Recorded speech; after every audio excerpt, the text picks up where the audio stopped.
Truyền thuyết huyền bí, Phùng Hưng, đả hổ. Đêm ấy, đường lâm như chìm trong một lời nguyền cổ xưa. Trăng treo lơ lửng, tròn như chiếc mâm bạc. Ánh sáng lạnh lẽo vắt ngang núi rừng. Từ sâu trong khu rừng cấm, một tiếng gầm xé tan bầu không khí.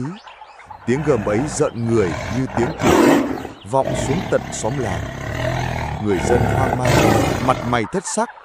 Bao tháng nay, một con hổ khổng lồ đã xuất hiện, to lớn như con trâu mộng, lông đỏ vằn đen, hai con mắt sáng rực như hai đốm lửa ma chơi. Nó đã cướp đi sinh mạng của biết bao dân lành.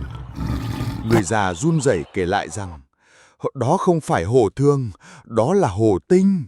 Nó sống nghìn năm trong rừng sâu, ăn thịt người để luyện yêu pháp. Đến mức mắt nó đỏ như máu, móng vuốt dài tựa lưỡi kiếm. Quan quân kinh sợ, không ai dám bước chân vào rừng. Đêm nào cũng có người bị mất tích. Tiếng trống cầu thần, khói hương nghi ngút, nhưng ma hổ vẫn xuất hiện như cơn ác mộng. Khí phách một bậc anh hùng. Trong cơn sợ hãi ấy, chỉ có một người không hề run sợ. Phùng Hưng, chàng trai cao lớn, đôi vai rộng như núi, đôi mót sáng như sao trời.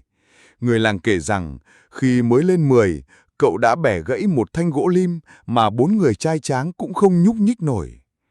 Đêm hôm đó, dưới ánh trăng, Phùng Hưng ngồi trước đình làng, tay cầm giáo, giọng trầm như tiếng trống. Hổ dữ hại dân, nếu ta không diệt nó, lòng này sao yên. Dẫu có chết nơi rừng sâu, ta cũng khuyết không để máu người Đường Lâm đổ thêm giọt nào. Người già ngăn, trai tráng khuyên, nhưng anh chỉ cười lớn như sấm. Và rồi, một mình anh tiến vào rừng cấm, nơi bóng tối đặc quánh như mực tàu. Gió rít, lá cây va vào nhau nghe như tiếng xì xào của vong hồn. Bỗng một tiếng gầm long trời lở đất vang lên. Từ trong bóng đêm, hổ tinh xuất hiện. Nó cao hơn một người, mắt đỏ rực, râu ria dựng đứng như những mũi tên. Mỗi bước đó đi, mặt đất rung chuyển. Phùng Hưng ghì chặt ngọn giáo, thở sâu một hơi.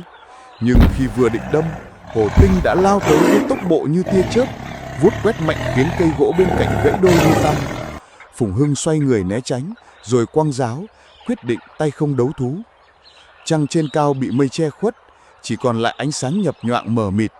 Tiếng gầm, tiếng xé gió, tiếng va chạm của xương thịt và móng vuốt hòa vào nhau, rùng rợn như tiếng khóc oan hồn. Có lúc hổ tinh vồ trúng vai Phùng Hưng, máu phun đỏ ướt cả áo. Nhưng anh nghiến răng chịu đựng, đôi tay vạm vỡ túm chặt lấy hàm dưới của hổ, ra sức bẻ ngược. Hổ rú lên, đất trời như chấn động. Người ta kể rằng, khoảnh khắc ấy, mây đen che trăng, gió lốc nổi lên, tựa như thiên địa cũng đang thử thách con người. Và rồi, Phùng Hưng thét vang như sấm động. Hổ tinh, hôm nay, mạng ngươi phải đền mạng dân ta. Với sức mạnh như trời ban, anh bẻ gãy cổ hổ trong tiếng gầm thảm thiết. Con hổ ngã xuống, đôi mắt đỏ rực chợt tắt liệm như hai ngọn đuốc vừa bị dập tàn. Sự thức tỉnh của linh hồn núi rừng. Khi dân làng chạy đến, họ thấy Phùng Hưng đứng sừng sững, máu loang đỏ cả đất, ánh mắt sáng rực, uy nghi như thần tướng giáng thần. Sau lưng anh, hổ tinh nằm bất động, hơi thở đã dứt, nhưng trong không khí vẫn còn phảng phất một mùi tanh lạnh lẽo. Người ta tin rằng hồn hổ đã hóa thành thần hộ vệ rừng. Đêm đêm, gió hú qua đường lâm, dân làng vẫn nghe văng vẳng tiếng gầm trầm đục, như thể con hổ ấy vẫn còn quanh quẩn, dõi theo bước chân của vị anh hùng đã hạ nó. Từ đó, Phùng Hưng được dân tôn là bố cái đại vương, vị vua của nhân dân, người đã bảo vệ Đường Lâm khỏi thú dữ, và sau này đứng lên chống ách đô hộ nhà Đường. Video đến đây là kết thúc. Nếu thấy hay, hãy like và đăng ký kênh để xem được nhiều video tiếp theo. Xin chào và hẹn gặp lại!